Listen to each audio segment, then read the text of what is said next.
Suddenly, Mikhail burst in. "Captain, an outrage. One of these girls is an imposter." He grabbed Tinker and ripped off his veil. "Aha!"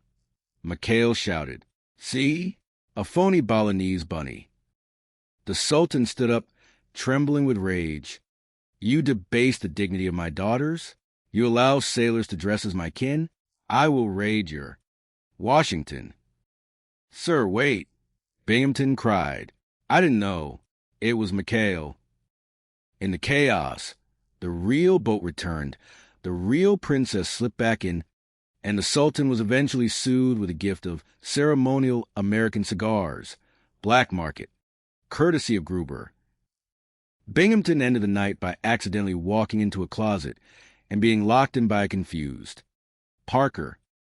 Chapter 5, The Laughing Gas Incident. The tension between the captain and the crew reached a boiling point when Binghamton decided to convene a fitness board to have Ensign Parker broken down to a seaman's second class. He torpedoed a garbage scout. Binghamton screamed. He said he thought it was a nip-sub camouflage with potato peels. "It looked very suspicious, sir." Parker cried. Mikhail knew he had to act. The crew stole a tank of nitrous oxide, laughing gas, from the dental clinic. "The plan is simple," Mikhail explained. "We pump the gas into Binghamton's office. He'll get so hysterical he'll cancel the hearing." They rigged the tank to window. As Binghamton sat with Carpenter, discussing Parker's doom, the gas began to hiss. "You're finished, Parker." Binghamton laughed. You're actually quite a funny fellow, aren't you?" "Sir?" Carpenter asked, his own voice sounding light. "Carpenter." Binghamton roared with laughter. "Look at your fat little legs. They're like little sausages. Ha ha ha." "He's under," Mikhail whispered from outside. "Now, go in there, Parker." Parker walked in. "Captain, about that fitness board." "Forget it, Chucky-Wucky." Binghamton giggled, pinching Parker's cheek. "I love you. I love everybody. Send a message to Conflict. Cancel the board. Tell them Parker is a hero, a genius, a dead-eye shot." But the gas wore off just as Admiral Shoemaker arrived to conduct the hearing. "Binghamton." Shoemaker barked. "What is this I hear about a cancellation?" Binghamton, now sober and angry, looked confused. "I never canceled it. I want this man broken." Suddenly, a Nip Zero appeared on the horizon, diving for the base. While everyone else scrambled for cover, Parker, still slightly buzzed on a lingering gas, stood out in the open, laughing. "Look at the little plane." Parker giggled. He hopped onto a machine gun and, without even aiming, let out a burst. Boom! The Zero exploded midair. Shoemaker stared in awe. "Magnificent! The man stands in the face of death and laughs. He's a combat genius." But he was high on. Binghamton started. "Quiet, Binghamton." Shoemaker snapped. "Parker, you're a credit to the Navy. Hearing canceled." Binghamton fainted. Chapter 6, Sydney and the Stolen Wealth. Then came the affair of Sydney, the alligator. Sydney was a friendly reptile that the crew had adopted as a mascot. Binghamton, in a desperate attempt to trap the crew, had marked $900 in brand-new $100 bills and placed them in his wallet, which he accidentally dropped near the 73 boat. "The rats will take the bait," Binghamton told Carpenter. And then, wham, brig time. But Sydney, the alligator, found the wallet first, and Sydney liked the taste of leather. "Skipper," Parker screamed, running into the shack.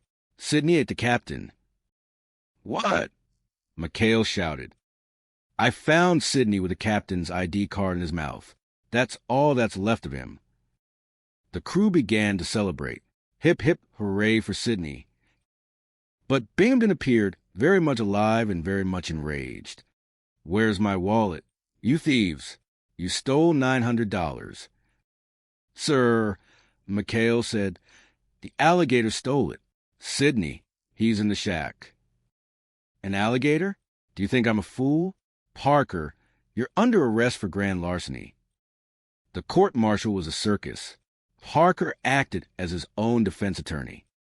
I object, Parker shouted. On what grounds? The judge asked. Temporary insanity. The alligator who stole the wallet was crazy about my mother's peanut butter. Order, the judge roared. Just then, McHale and the crew burst into the courtroom, dragging a very reluctant Sidney. Your Honor, McHale shouted, behold the witness. Sidney crawled toward the judge's bench. Gruber held out a peanut butter sandwich. Come on, Sidney. Spit it out. Sidney opened his mouth, and out popped the soggy leather wallet. Aha! Parker shouted. Exhibit A. And look, sir, the bills are marked with the serial numbers Carpenter was taking down. The judge looked at Binghamton. Captain, did you mark these bills to trap your own officers? Well, it was a tactical exercise. Case dismissed, the judge ruled. And Binghamton, stop bringing livestock into my courtroom. Chapter 7, The Ghost of Point 13. In a final, desperate attempt to rid himself of McHale, Binghamton found an old file claiming that the PT-73 was actually the PT-13, a Jinx boat that had lost 2 previous crews. If the men think the boat is haunted, Binghamton told Carpenter, they'll all put in for transfers. I'll be free. He painted a 13 over the 73 and left secret files lie around for crew to find. The crew was terrified. We're living on borrowed time. Tinker wailed. The first crew drowned. The second exploded. Knock it off, McHale ordered, but he knew Binghamton was behind it. If he wants ghosts, we'll give him ghosts. That night, the crew rigged the 73 boat with wires and speakers. They dressed in white sheets and covered themselves in phosphorus paint.